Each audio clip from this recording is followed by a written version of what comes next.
Hello everyone. So in this particular video we are going to do a practical where we will see how to load the data from AWS S3 to Snowflake table using IAM role. In a production also we generally follow this IAM role concept, and that is the thing we are going to see in this video. So in previous video also we had done a similar practical, but there we were using a credential and where we were passing a AWS key, a secret key and all.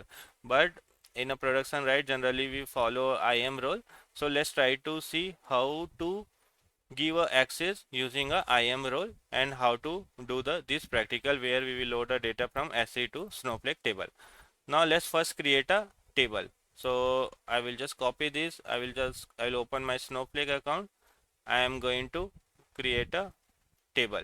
So let me create a new file first. Click on the SQL file. I will just give the name as a AWS S3 Snowflake IAM role. Snowflake IAM something. This is the SQL file I am creating. Now here I am going to create a table. I will create one table name as a customer raw 1. This is the table I am creating. This is a create, right? This we have to select. Make sure you select the database from here. This is a practical database and this is the test schema. So I will select that, and after that I will try to execute. First thing is to create a table. Now what is the next thing? The next thing is to create a file format. So we'll just create one file format. In a file format we will specify like the files are CSV files, and delimiter also will pass, and skip header 0. This is the thing we will specify in a CSV format. So that is the second thing. Now next thing is like we had to create a integration because we are connecting to the AWS, right? So we had to create a storage integration. This is the next new step. Now let's see what actually we have to do. So what we are writing, create or replace storage integration S3. So what we are writing, create or replace storage integration, and we are just passing a name like S3 int, means S3 integration.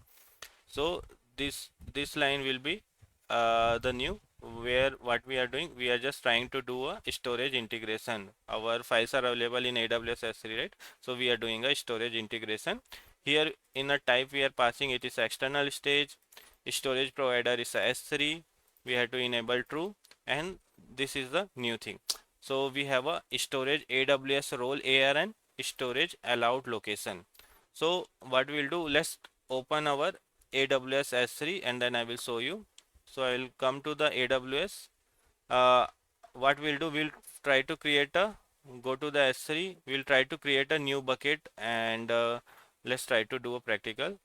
So what is the first thing in AWS S3 I am going to do? I am going to create a bucket. Click on the create bucket. It is a general purpose, and the name we can give a random demo customer test something. This is the one bucket I am going to create. Click on the create bucket. So what actually it will do, it is going to create a bucket for me. So you can see this bucket got created. I am going to upload a file. Click on the upload, click on the add files. This is the customer file I am going to upload. Now from here we got a one destination. This is the destination, right? Let me first close it. So we have created one bucket. This is the bucket and this is the files. Now if I'll click on this, right, you just have to click here, click on the copy S3 URI, and you will just paste somewhere, copy S3 URI. So this will be give you the proper location. Now what we are going to do, we'll just copy this, and in our Snowflake, right, here we have to pass this, here we have to pass this. So what actually it will do, so whatever files will be available into this container, right, everything it will point out. So we are just passing the what is the S3 bucket location where your files are available. So this is the location we have to pass.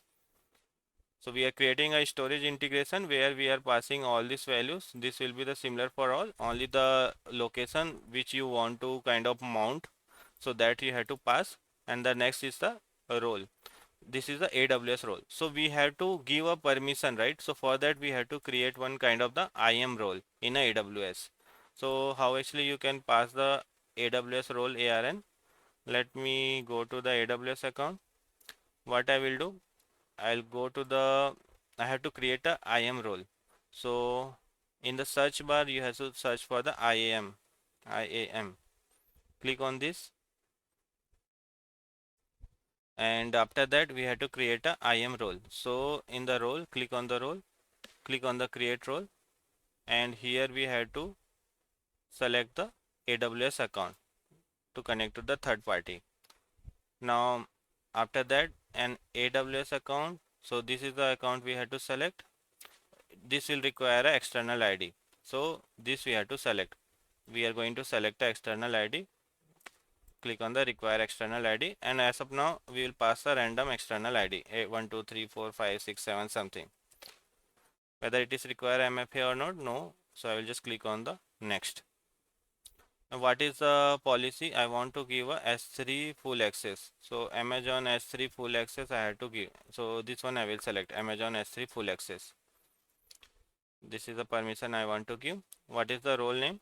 Snowflake S3 connect something name I will give. And this is the trust policy, and click on the create role.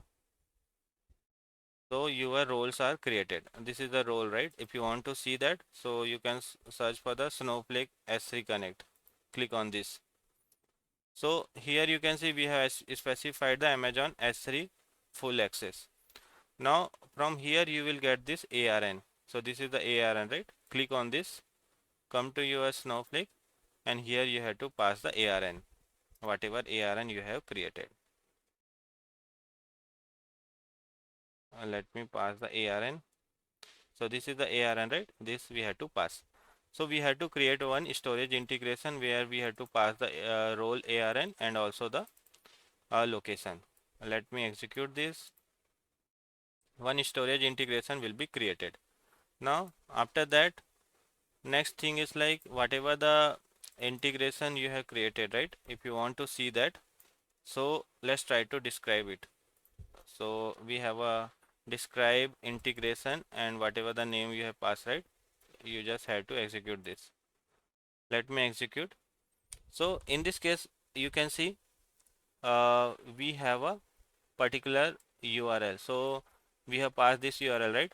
So in the storage allowed location, in this location whatever the files will be available, we will be able to access using this integration. So this is the URL you can see, and also you can see it has generated the external ID also. It has generated the external ID, and this is the important one. And also it has also generated one kind of the storage AWS IAM user. So this also has generated one kind of the ARN, and these both are very important. So if I'll go to my AWS S3, so this is the role we have created, right? In this role, click on the trust relations. First you have to select your role, click on the trust relation, click on the edit trust policy, and here by default we have passed this external ID, right? But we have to connect with the Snowflake. So this is the external ID you have to pass. Select this, copy this, and paste here. This is the external ID, and also for the principal AWS ARN, right? Go here. This is the user ARN, right? Copy this and paste into here. Into here. So once you will do this, click on the update policy. It will update the policy. It's updated. Now you will be able to access properly. Now let's try to create. We have already created IAM role and all. Now we will create a external stage. We'll just create a external stage. So I am creating one external stage. Create or replace stage, customer S3 stage. This is the name I am giving. URL we have to pass. So what is the URL, right? So this is the URL. So I will just pass the URL also. Storage integration, this is the integration we have to pass. File format we have to pass. Let me execute. You can see stage got created. Now if you want to see the files, what you have to do, list at the rate, this one, what it will do, whatever in this location, right, whatever URL, you will be able to see. You can see, I can see customer.csv, one file is there. Now after that we just have to copy into table. So we have to write copy into command. What we will do, copy into, what is the table name, customer raw one, right? Here we want to copy into customer raw one from the stage. Let me execute. You can see data got loaded, 3 data got loaded. And if you want to see this, if I write select star from table, execute this, you can see we can see all the table. So that's how actually we can do. So it's like very simple. So now what we have done, we have passed all these through a IAM role, and that's how we follow in a production also. Here we are not passing access key, secret key and all. We are doing this practical using a IAM role. And here only the new extra step is like you just have to create a storage integration where you have to pass the AWS role and the location, and you have to pass the access. I hope you got the idea. Please do practice.